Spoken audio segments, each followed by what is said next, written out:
Merhabalar. Drager Primus anestezi cihazının genel çalışma özellikleriyle alakalı bilgiler vereceğim. Cihazımız çift hatlı solunum devresiyle çalışmakta.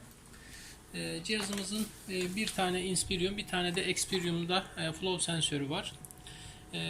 APL valfi, anestezik ajan ve karbondioksit, oksijen gibi gazların ölçüldüğü gaz modülü cihazın dahili ünitesi içerisindedir. Cihazımız 3 gazlı çalışmaktadır. Yani hem azot, hem oksijen, hem de hava, üçü de cihazımızda mevcuttur.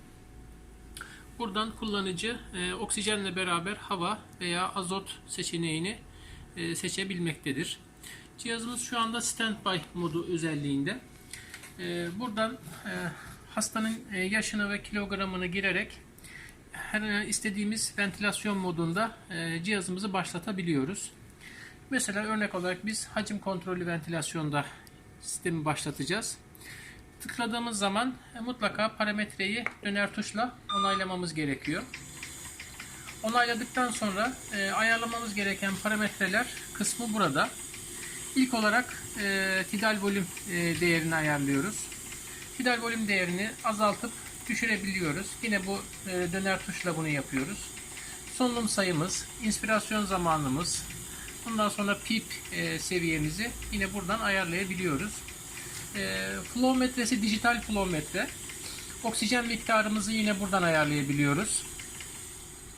Örnek olarak işte %40'tan flow yine kaç litre flow'da çalışacaksak yine bunu da bu kısımdan ayarlayabiliyoruz. Demin az önce bahsettiğim gibi oksijenle beraber hava veya azot seçeneğini buradan seçebiliyoruz. Azot seçtiğimiz zaman oksijenle azot, hava seçtiğim zaman da oksijenli hava parametrelerini buraya getiriyor. Burası bizim parametreleri ayarladığımız kısım. Burası da hastadan monitörize edilen kısım. Örnek olarak işte 500 tidal volüm ayarladım. 471 tidal volümü cihaz okuyor. Solunum sayımızı, dakika hacmimizi, PEEP'imizi, tapa basıncımızı ve bunun grafiksel değerlerini burada görebilmekteyiz. Ventilasyon modu değiştirmek istediğim zaman örnek olarak basınç kontrollü ventilasyona geçmek istiyorum. Geçtikten sonra burada parametreyi ayarlıyorum. Hangi basınçta çalışacaksam tekrar onaylıyorum. Cihaz otomatikman basınç kontrollü ventilasyona geçmiş oluyor.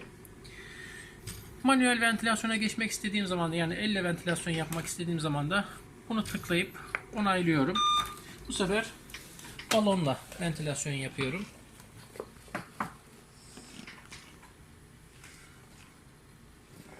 Yine ekrandan balondan yaptığım tidal hacmi, basıncı, solunum sayımı da yine ekrandan takip edebiliyorum. Bu cihazımızın üstün özelliklerinden bir tanesi cihazımızın solunum sisteminde bir ısıtıcı sistem mevcut, ısıtıcı tabaka mevcut. Bu hastadan dönen buhar kısmını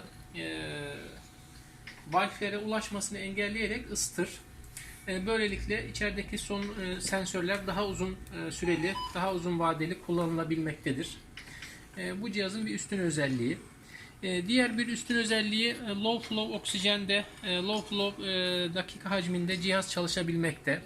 İşte az önce örnek verdim, hastanın yaşı ve kilogramına bağlı olarak tidal hacmi cihaz belirleyebiliyor. Bu tidal hacme bağlı olarak da örnek olarak işte çocuk bir hastada tidal hacmi düşürebildiğiniz kadar mesela bakın 5 mililitreye kadar düşüyor. Yani böylelikle buna çocuk bir hastada bağlayabilirsiniz. Çocuk hastalara da ventilasyon sağlanabilir. Dahili gaz sistemi mevcut. Karbondioksit, oksijen, azot, anestezik ajan ve MAK değerlerini buradan takip edebilmektesiniz. Yine grafiksel olarak karbondioksit miktarını buradan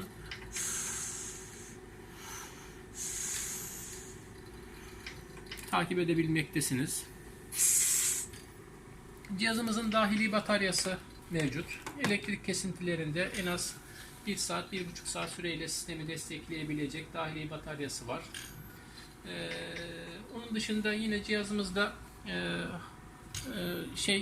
oksijen sistemlerinde veya daha doğrusu karışım sisteminde bir problem olduğu zaman safety oksijen valve dediğimiz sistem devreye girer.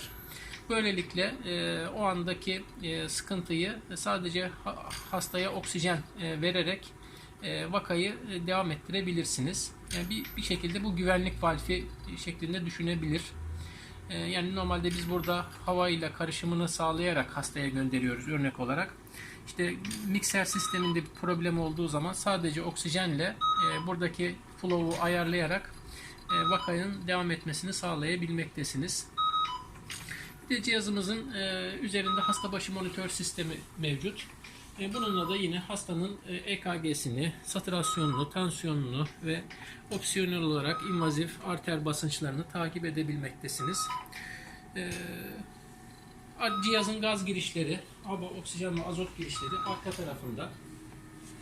3 gazlı demiştik. 3 gazı da burada mevcut. Cihazımızın oksijen sensör kısmı bu kısmında. Anestezik ajanın oksijen sensörü buradan değişimi buradan yapılmakta. Yine solunum sistemindeki reusable kanister kısmı yine burada. Bu kısmı yine çekilerek full oksijen sensörlerin değişimi ve servisi rahatlıkla yapılabilmektedir. Teşekkür ederim. Bu kadar.